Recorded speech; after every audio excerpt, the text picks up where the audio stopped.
오늘 이 11월 감사달을 맞아서 또 다음 주는 추수감사주일인데요. 이번 주 다음 주 연속해서 감사에 대해서 함께 나누기를 원합니다. 오늘은 사도 바울의 감사신앙, 이 감사신앙을 우리가 좀 본받았으면 하는 마음으로 말씀을 상고하기를 원합니다. 감사에 대해서 사람들의 그 유형을 크게 한 세 가지로 나눌 수가 있겠다 생각이 듭니다. 첫째는 은혜를 알고도 일체 은혜를 기억하지 못하고 망각하는 그런 사람들이 있습니다. 흔히 배은망덕한 사람이다 그렇게 말을 하는데, 어느 책에 보니까 공자가 제일 싫어하는 사람이 바로 배은망덕한 사람이다, 그런 글을 읽어본 적이 있습니다. 또 한 유형의 사람은 감사를 알고 은혜를 알고 감사치 않는, 감사할 줄 모르는 그런 사람들입니다. 자기밖에 모르는 이기적인 사람의 모습이죠. 성경에는 우리 하나님께서 참으로 미워하는, 싫어하는 그런 부류가 나오는데, 그 중에 위 랭크에 속한 사람들이 바로 하나님 앞에 감사할 줄 모르는 사람, 여러 곳에서 우린 찾아볼 수 있습니다. 마지막 세 번째는 은혜를 알고 또 그 은혜에 늘 감사할 줄 아는 그런 사람입니다. 참된 신앙인의 모습이죠. 인격적으로 참 성숙한 그런 모습이 아닐 수가 없습니다. 똑같이 우리가 예수 믿고 신앙생활 하면서도 어떤 사람은 참 행복을 느끼면서 신앙생활 하는 사람이 있습니다.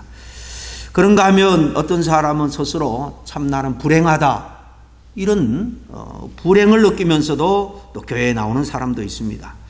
신앙생활을 하면서 진정 행복하고 이렇게 부유한 그런 삶을 살아가는 사람이 어떤 사람일까요? 세 유형 중에 당연히 세 번째 사람일 거예요.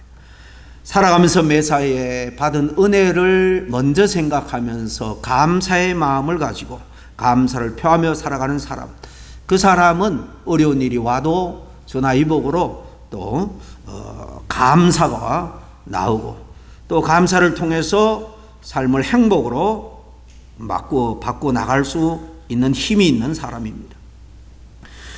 오늘날 우리 성도들 가운데 가장 안타까운 것은 우리가 세상의 그 어떤 것으로도 살 수 없는 구원의 은혜를 받았습니다. 특별 은혜, 특별 은총이라고 말하죠. 하나님이 특별히 선택한 사람에게만 주는 놀라운 은혜입니다. 저와 여러분이 이 은혜로 지금 이 자리에서 하나님 앞에 예배를 드리고 있는 것입니다. 뿐만 아니라 우리가 이 땅에서 나그네 같은 삶이지만은 살아감에 있어서 하나님이 우리에게 우리의 필요를 따라서 베풀어 주시고 채워 주시는 것이 또 얼마나 많은지 모릅니다. 생각해 보면 정말 살아가는데 반드시 필요한 것 중에서는요, 우리가 돈 주고 살 수 있는 것은 아무것도 없습니다. 그냥 하나님이 은혜로 우리에게 주신 거예요. 이런 아름다운 삶의 터전, 맑은 공기와 또 비와 햇빛, 여러분 없어서는 안 될, 그렇지만 돈으로 결코 살 수 없는 거예요. 요즘 물을 우리가 돈 주고 사 먹지 않습니까? 그렇게 생각하지만은 그 물값이 아니에요. 그 물이 우리 손에 전달되기까지 중간 과정에 많은 사람들의 그 보관하는 노력, 운반하는 노력, 이런 거, 또 보관했다 파는 노력, 사실 그런 값이 물값에 포함되는 거지, 순수한 물값을 우리가 지불하는 것이 아닙니다. 물값을 그 자체에 대해서 값을 매기고 매사에 그렇게 돈을 주고 그 물을 사 먹을 수 있다 그러면요, 우리는 아무도 이 땅에 그 어떤 돈으로도 하루 생명을 유지하는 물을 살 수가 없습니다. 정말 하나님이 은혜로 우리에게 베풀어 주신, 모두에게 베풀어 주신 거죠. 이것을 일반 은총이라고 말합니다. 세상 사람들은 다 일반 은혜를 받고 살아가요. 우리도 당연하고, 우린 그 중에 특별히 또 특별 은총, 구원의 은혜를 받고 살아갑니다. 이 많은 은혜를 우리가 받고 살아가지만은 받은 은혜를 잊어버리고 살 때가 얼마나 많은지 모릅니다. 감사를 잃어버리면 우리 안에 채워지는 것은 원망과 불평과 짜증뿐입니다. 유명한 성경 주석가 매튜 헨리는 감사에 대해서 감사라는 것은 더하기와 같다, 그렇게 정의를 했습니다. 마음에 감사의 마음을 품고 입술로 표현하면 우리 환경이 정말 더 많은 감사의 조건으로 채워진다는 거예요. 내 마음이 기쁨과 평화가 임할 뿐만 아니라 주변의 모든 환경들이 더욱더 아름답게 재조정이 된다는 것입니다. 여러분, 주변에 많은 사람들과 매일같이 수많은 사람들과 만나면서 살아갑니다. 여러분, 어떤 사람은 만나면 또 만나고 싶고 그 사람과 만나면 이야기할 때 시간 가는 줄 모릅니다. 어떤 사람입니까? 마음에 기쁨이 있고 감사가 있는 사람은 그래요. 그러나 마음에 원망과 불평이 있는 사람은 다시 만나기가 두려운 것입니다. 이처럼 감사를 마음에 품고 감사를 표현하는 사람은 주변 환경이 재조정이 되고 열리는 거예요. 그 사람에게는 돕는 사람이 붙고 또 여건도 개선이 되어서 세상 말로 정말 잘 되고 형통하는 길로 나갈 수밖에 없는 겁니다. 반대로 원망과 불평은 마이너스와 같은 거죠. 주어진 것, 내가 소유한 것도 다 잃어버리고 빼앗기게 되는 것입니다. 오늘 함께 읽은 이 골로새서 1장 말씀은 사도 바울이 로마 감옥에서 골로새에 있는 믿음의 형제들, 그 교회에 쓴 편지입니다. 이 교회는 바울이 직접 세운 교회가 아닙니다. 오늘 읽은 말씀에도 나오지만은 에바브라라는 신실한 주의 일꾼이 세웠고 한동안 양육한 교회입니다. 물론 에바브라는 또 바울에게서 양육을 받은 사람이죠. 어쨌든 바울은 로마의 감옥에서 자기가 공들이고 정말 애써 세운 교회는 아니었지만은 자기의 믿음의 사람 에바브라가 세운 교회에 정말 참 모범적인 모습을 이야기로 듣고는 하나님 앞에 기도하면서 먼저 감사하고 있는 것이 오늘 읽은 본문의 내용입니다. 바울은 그들을 위해서 기도할 때마다 감사한다 그랬습니다. 그는 우리가 아는 것처럼 이 골로새서를 쓸 때 감옥에 있었습니다. 감사할 수 있는 상황이 아니었습니다. 그런데 믿음의 형제들 생각할 때 그는 감사의 기도를 이렇게 올리고 있는 것입니다. 그리고 감옥에 있을 때 사도 바울은 그 생애 노년이었습니다. 노사도였습니다. 우리가 아는 대로 바울은 또한 육체의 가시, 만성적인 질병이 있었습니다. 그것이 정말 고질적인 안질병이었든지 아니면 어떤 사람은 말씀을 전하다가 성도들이 은혜가 되지 않는 것을 봐서는 간질이 아니었나 뭐 그런 추측도 합니다만은 얼마나 고통스러웠으면 간절히 주님 앞에 제거해 달라고 기도했겠습니까? 이렇게 그는 정말 몸도 쇠약해져 있고 또 육체적으로 질병도 가지고 있고 지금 깊은 감옥에 던져져 있는 상황입니다. 이런 상황에서 이 사도 바울은 저 멀리 직접 보지도 못한 성도를 향해서 감사의 마음으로 하나님 앞에 기도하고 있습니다. 바울은 빌립보 감옥에 있을 때도 한밤중에 일어나서 매를 맞고 착고에 처했는데도 실로와 함께 감사하며 찬송하고 기도한 것을 잘 압니다. 같은 옥중서신 중에 하나인 빌립보서에 보면 빌립보 교회 성도들에게 항상 기뻐하라 그렇게 권면합니다. 데살로니가 교회에 편지할 때도 전서 5장에 보면 항상 기뻐하고 늘 기뻐하고 범사에 하나님 앞에 감사해라. 자기 형편은 감사할 수 없는 상황이지만은 오히려 이렇게 기뻐하면서 감사하면서 감사의 삶을 권면합니다.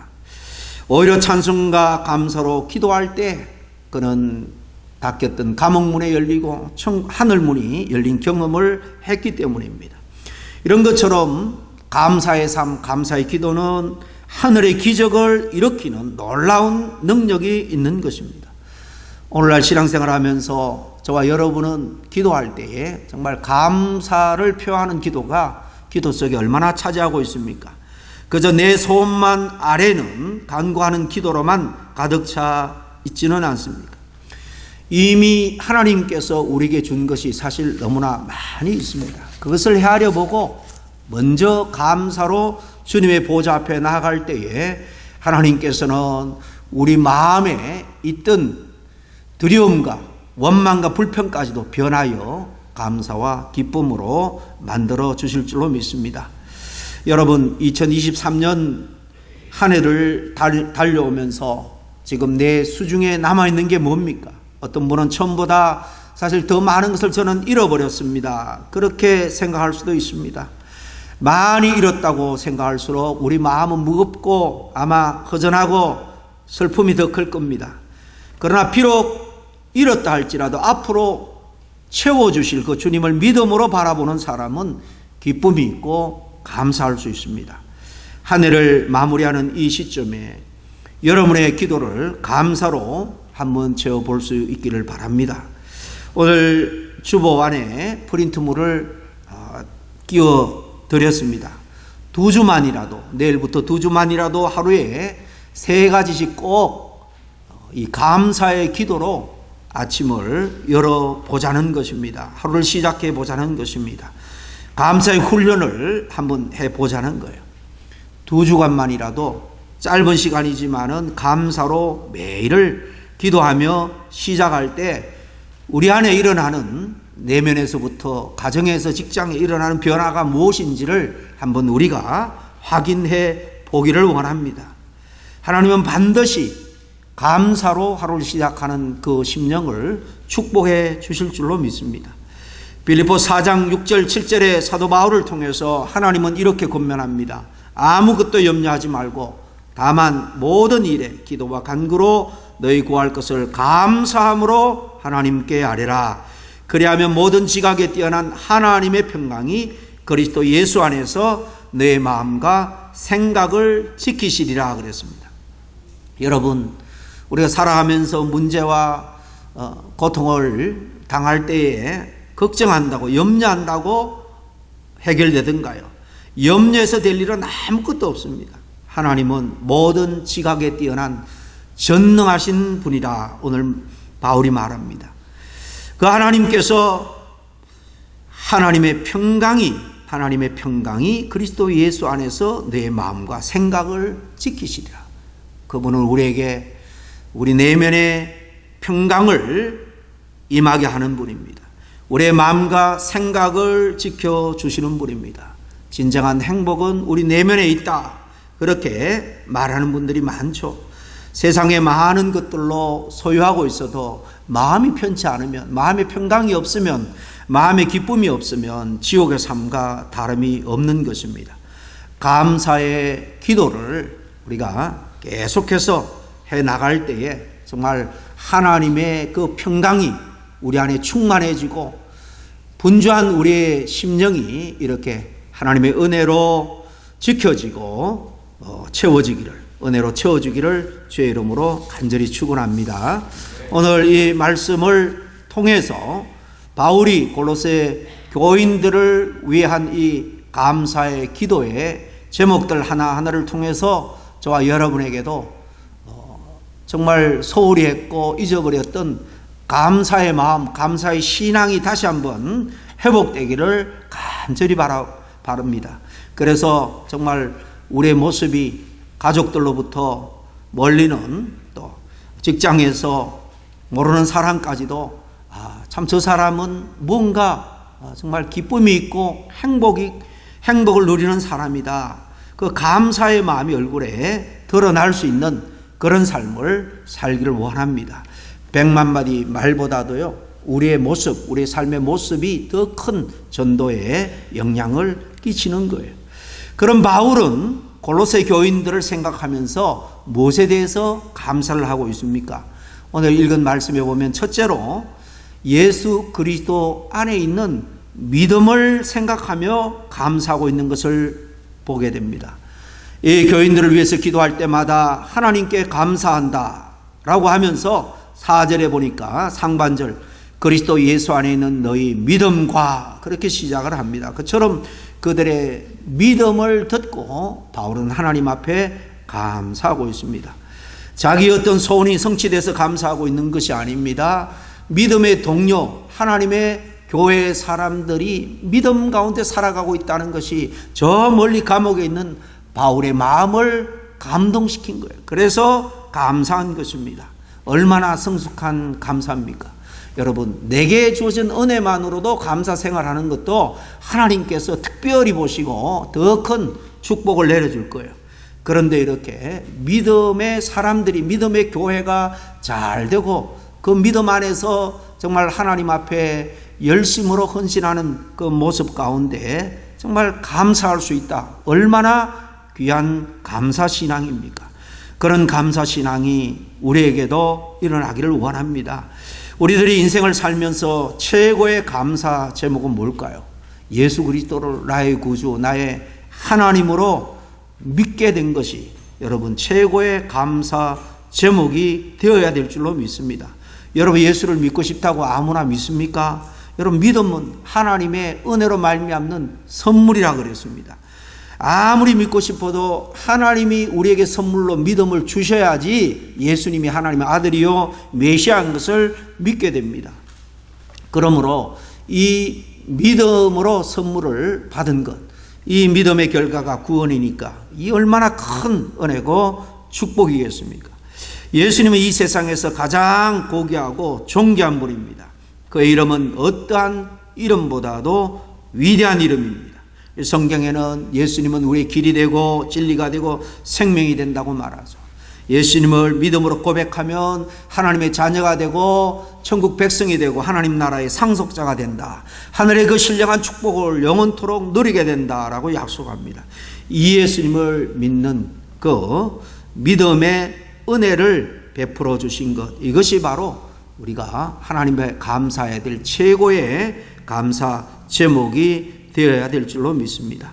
여러분, 열심으로 자녀를 위해서 기도하시고 또 구역장들은 구역원들을 위해서 기도하시고 또 우리 중직장들은 교회 성도님들을 위해서 기도하심으로 그들이 믿음 가운데 든든히 서가는 것을 먼저 하나님 앞에 감사할 수 있기를 바랍니다. 이런 성숙한 감사는 정말 감사하는 자신에게 말로 닿을 수 없는 큰 은혜와 축복으로 기적으로 다가오게 된다는 사실입니다. 중세의 성자 토마스 아퀴나스는 어느 날 잠을 자는데 꿈에 하나님이 나타나서 말합니다. 토마스야, 내가 네게 소원을 하나 들어주고 싶은데 네가 뭘 원하느냐? 그때 아퀴나스가 하나님 앞에 대답을 했습니다. 하나님, 저는 하나님 당신만 계시면 그것으로 만족합니다. 다른 것은 필요 없습니다. 여러분, 이 고백을 들은 하나님이 얼마나 기뻐했겠습니까? 여러분, 하나님은 우주 만물을 창조하신 분이요, 우리의 인생의 주인이시고 모든 것의 주인이십니다. 하나님만 우리가 소유할 수 있다면 그 모든 것은 자동으로 따라오게 되어 있는 것입니다. 이 영적인 비밀을 안 토마스는 하나님 한 분으로 족합니다. 하나님이 저와 함께 계시면, 하나님만 저와 동행하시고 인도하시면 다른 것은 아무것도 문제가 안 됩니다. 사실 이런 깊은 신앙 고백에 그 한마디에 다 들어있는 것입니다. 그러므로 우리 안에 계신 보배로운 예수 그리스도를 믿는 믿음을 주신 하나님 한 분으로 인해서 먼저 감사하시고, 내게 믿음을 주신 하나님께 감사하시고, 또 우리 자녀에게 또 이렇게 함께 믿음 생활할 수 있는 교훈을 준 이 사실로도 감사할 수 있는 성숙한 감사의 신앙인이 될 수 있기를 바랍니다. 둘째, 오늘 말씀해 보면 성도들 간에 서로 사랑하고 있는 것에 대해서 바울이 멀리서 감사 기도를 올리고 있는 것을 봅니다. 4절 중반에 모든 성도에 대한 사랑을 들으며 그렇게 말합니다. 골로새 교회 공동체 안에 사랑이 넘치고 있다는 소문을 듣고 감사합니다. 성도들 간에 사랑을 듣고 바울이 이렇게 감사를 하고 있는 겁니다. 여러분, 그렇게 할 수 있겠습니까? 우리 교회 성도들이 서로 사랑하는 걸로 인해서 여러분 감사할 수 있겠습니까? 그리고 이런 감사를 드리기 위해서는 사랑의 모습들을, 그런 분위기들을 먼저 우리가 만들어 나가야 이런 감사를 들을 수 있을 거예요. 우리 주님께서 우리를 향해서 가장 듣고 하시는 말씀, 가장 듣고 싶어 하시는 말씀, 정말 가장 들을 때 기뻐하시는 말씀, 서로 사랑하면서 함께 신앙생활하고 있다, 이 이야기일 것 같은 생각이 듭니다. 왜냐하면 하나님 우리 아버지인데 여러분, 부모들이 자식을 출가시켜서 제일 듣고 싶은 이야기가 뭡니까? 잘 돼가지고 성진하고 집도 사고 새 차도 사고 굿뉴스죠. 좋은 소식입니다. 그런데 부부가 그냥 틈만 나면 싸우고 하루가 멀다 하고 이혼하겠다고 부모님 앞에 전화질하고 그렇게 한다면 여러분 얼마나 정말 가슴이 아프겠습니까? 좀 부족해도 모자라도 부부가 정말 행복하게 사는 모습을 통해서 부모님은 그 어떤 것보다도 기뻐할 줄로 믿습니다. 우리는 믿음 안에서 한 지체고 가족입니다. 교회로 같은 한 교회 공동체로 모여서 신앙생활하게 되어 있습니다. 한 가족이라는 것이 다음 주 우리가 이제 성찬식을 하겠습니다만은 주인 되시는 머리 되신 주님의 살과 피를 함께 나누는 형제요 자매입니다. 이 안에서 하나님이 제일 기뻐하는 것은요, 함께 서로 사랑하며 생활하고 있다, 서로 사랑하며 하나님의 뜻을 이루어가고 있다라는 것이 아닌가 생각을 합니다. 버밍엄 한인 장로교회라는 하나님의 가족으로 불러주셔서 우리는 이렇게 함께 예배도 드리고 함께 찬양도 하고 함께 주님의 일을 위해서 봉사합니다. 그러므로 마땅히 우리는 서로 사랑해야 됩니다. 사랑이 넘쳐서 정말 하나님 앞에 우리는 이렇게 사랑하고 있습니다. 하나님 사랑의 사람들을 붙여주셔서 얼마나 감사한지 모릅니다. 이런 기도가 저와 여러분에게 늘 흘러 넘치기를 바랍니다. 그래서 사랑의 사도 요한은 요한일서 4장 20절 이하에 이렇게 말합니다. 누구든지 하나님을 사랑하노라 하고 그 형제를 미워하면 이는 거짓말하는 자니 보는 바 그 형제를 사랑하지 아니하는 자는 보지 못하는 바 하나님을 사랑할 수 없느니라. 우리가 이 계명을 주께 받았으니 하나님을 사랑하는 자는 또한 그 형제를 사랑할지니라 그랬습니다. 우리가 사랑한다고 기도하고 외치고 고백해도요, 정말로 형제를 진정으로 사랑하지 않고 미움이 있다라면 오늘 이 말씀에 근거해서 보면 거짓말하는 자에 불과하다는 것입니다. 심지어 성경에는 원수까지도 사랑하라 그렇게 명령합니다. 우리 힘과 의지로는 안 될 줄 압니다. 그래서 우리는 엎드려서 기도하는 거예요. 성령의 감동 감화 역사하심이 있으면 원수 같은 사람도 우리는 사랑할 수 있는 것입니다. 교회는 세상 사람들이 뭐라고 해도 하나님의 가족입니다. 사랑의 공동체입니다. 우리는 서로 사랑해야 됩니다. 정말 사랑할 때에 정말 하나님이 기뻐하시고 교회가 부흥해요.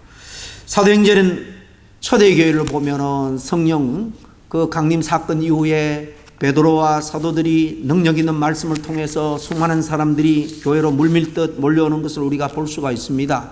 그 능력의 설교가 교회 부흥의 첫 번째 원인이다. 우리는 다 그렇게 이야기를 합니다. 맞는 얘기야.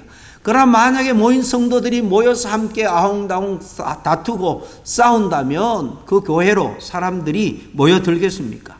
초대교회 그 사도행전 2장 3장의 모습을 보면은 가난한 자, 부한 자, 정말 신분고와 막론하고 함께 모였지만은 서로 유무상통했다는 거예요. 무슨 말인가 하면 좀 여유 있는 사람은 없는 사람을 내 것을 내어놓아서 나누는 아름다운 사랑의 삶을 살았다는 것입니다.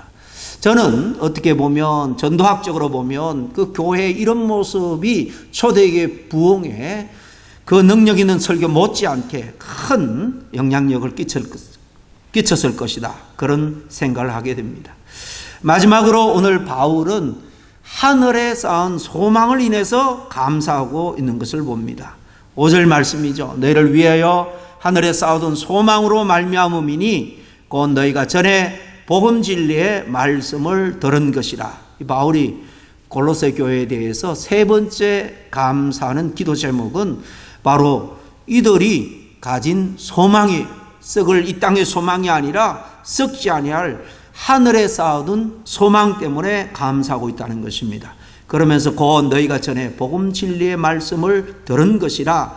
이 복음 진리의 말씀을 들음으로 그것을 통해서 온 것이다. 그렇게 상기시켜 줍니다. 그래서 6절에 보면은 이 복음 진리의 말씀으로 하나님의 은혜를 깨우치는 그 순간부터 그들은 소망의 사람이 되고 또 온 천하에 소망의 이 복음을 전하는 사람이 되었다. 그러면서 바울이 감사를 하고 있는 것입니다. 세상이 주는 모든 소망은 일시적입니다. 안개처럼 잠깐 보이는 것 같지만은 금방 사라집니다. 그러나 복음이 주는, 성경이 주는 소망은 하늘에 쌓아둔 것입니다. 거기에는 도둑도 동록도 빼앗지 못합니다. 변질되지 않습니다. 무너지지 않습니다. 하늘에 쌓아둔 것은 언제나 사라지지 않습니다. 영원합니다. 우리의 소망은 여러분 이 땅에 두는 이상 마지막 때 주님 오라 할 때 얼마나 정말 쓸쓸하고 얼마나 한탄스럽겠습니까? 왜냐하면 이 땅의 모든 것은 그 시점으로부터 다 내 손에서 떠나갈 수밖에 없기 때문입니다. 우리의 소망은 하늘에 있어야 됩니다. 하나님의 나라 천국에 두어야 됩니다. 거기에 쌓아둔 우리의 소망은 영원하기 때문입니다.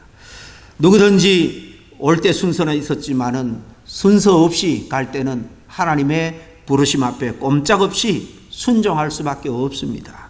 그때 썩지 아니할 소망으로 정말 감사함으로 주님의 부름 앞에 정말 응하는 그런 당당한 신앙인의 삶으로 이 땅을 잘 마무리할 수 있는 저와 여러분이 다 될 수 있기를 간절히 축원합니다. 바울은 이 골로새 교인들이 믿음과 사랑과 소망이라는 멋진 신앙인으로서의 그 삶을 살고 있는 것에 대해서 감사함으로 기도하고 있습니다. 뭐든 눈에 보이는 물질적인 어떤 그런 것 때문에 그런 것이 아닙니다. 하나같이 생각하면 영적인 거죠. 영적인 거. 믿음을 주시고 또 사랑의 공동체를 주시고 하늘의 소망을 주신 것에 대해서 감사를 합니다. 여러분 삶의 그 환경과 조건과 상관없이 우리가 믿음 생활하면서 이 세 가지 인해서 우리는 언제든지 감사할 수 있습니다. 이 감사는 정말 성숙한 신앙인의 상징적인 그런 정표가 될 거예요. 18세기에 영국의 성자라고 불리던 윌리엄 로우는 엄숙한 부르심이라는 작은 그 글에 이렇게 고백을 했습니다. 정말 사람들로부터 존경을 받는 성자예요. 성자라고 칭호를 받았지만 자기가 생각할 때 정말 성자는 뭐냐? 기도를 많이 하는 사람이 아니라는 것입니다. 금식을 많이 하는 사람도 아니고 자선을 많이 베푸는 사람도 아니고 진정으로 위대한 성자는 하나님께 감사하는 사람이다 라고 고백했습니다. 여러분 감사할 때 우리의 믿음은 더욱더 굳건한 반석에 서게 될 겁니다. 감사할 때 더욱더 큰 은혜가 우리의 심령에 우리의 가정에 일터에 흘러 들어오게 될 줄로 믿습니다. 감사가 넘치면 축복도 넘치고 놀라운 일, 기적도 따라옵니다. 여러분 오병이어의 기적 여러분 잘 아시잖아요. 한 끼 어린아이 도시락 주님의 손에 들려져서 하나님 앞에 감사 기도할 때 얼마나 놀라운 일이 벌어집니까? 감사가 넘치면 삶이 새로워집니다. 늘 감사의 신앙이 몸에 밴 이 사도 바울 고린도 교인들을 향해서 마지막 저기 3장에 가면 다시 이렇게 강조하고 당부합니다. 3장 15절 이하입니다. 너희는 평강을 위하여 한 몸으로 부르심을 받았나니 너희는 또한 감사하는 자가 되라. 그리스도의 말씀이 너희 속에 풍성히 가하여 모든 지혜로 피차 가르치며 권면하고 시와 찬송과 신령한 노래를 부르며 감사하는 마음으로 하나님을 찬양하고 또 무엇을 하든지 말에나 일에나 다 주 예수의 이름으로 하고 그를 힘입어 하나님 아버지께 감사하라. 감사들을 맞아서 또 다음 주는 추수감사주일인데요. 지금까지 베풀어 주신 하나님의 은혜를 하나하나 헤아려 보며 정말 매일 아침 감사로 하루를 열어갈 수 있기를 바랍니다. 기쁜 일이 있고 슬픈 일, 어려운 일도 많았을 것입니다. 그러나 모든 것을 합력하여 선을 이룰 미래에 더 큰 축복으로 예배하신 주님을 믿음의 눈으로 바라보고 감사함으로 주님의 영광을 올려드릴 때 하나님께서 저와 여러분에게 더 큰 축복으로 역사해 주실 줄로 믿습니다. 기도하겠습니다. 하나님 아버지 감사합니다. 이 감사절을 앞에 두고 다시 우리 신앙의 가장 핵심적인 그런 모습 바로 감사의 신앙을 회복하기를 원하여 함께 말씀을 들었습니다. 정말 세상 사람들은 손에 잡히고 육신적으로 이 땅에서 실제로 누리는 것에만 감사하지만은 돌아보니 정말 돈 주고 살 수 없는 귀한 것들, 하나님의 은혜와 선물로 주신 많은 은혜를 받고 누리고 살아가고 있음을 우리가 알게 되었습니다. 먼저는 우리의 신앙으로 인하여서, 우리가 하나님의 자녀됨을 인하여서 먼저 감사할 수 있는 저희들 되게 하여 주시옵소서. 이를 위하여서 세상 사람들이 다 갖지 못한 믿음을 선물로 주시고, 믿음의 공동체를 통하여 서로 사랑하며 함께 위로하고 격려하는 그런 신앙 공동체를 주시고 천국의 소망을 바라보며 살아갈 수 있도록 인도해 주시니 감사를 드립니다. 이 영적인 감사의 조건들이 우리 안에 늘 충만하게 흘러 넘쳐서 감사가 말로, 삶으로, 행동으로 나타나는 그런 모습을 통해서 정말 영향력 있는 전도인의 삶을 살아갈 수 있도록 도와주시옵소서. 예수님 이름으로 기도하옵나이다. 아멘.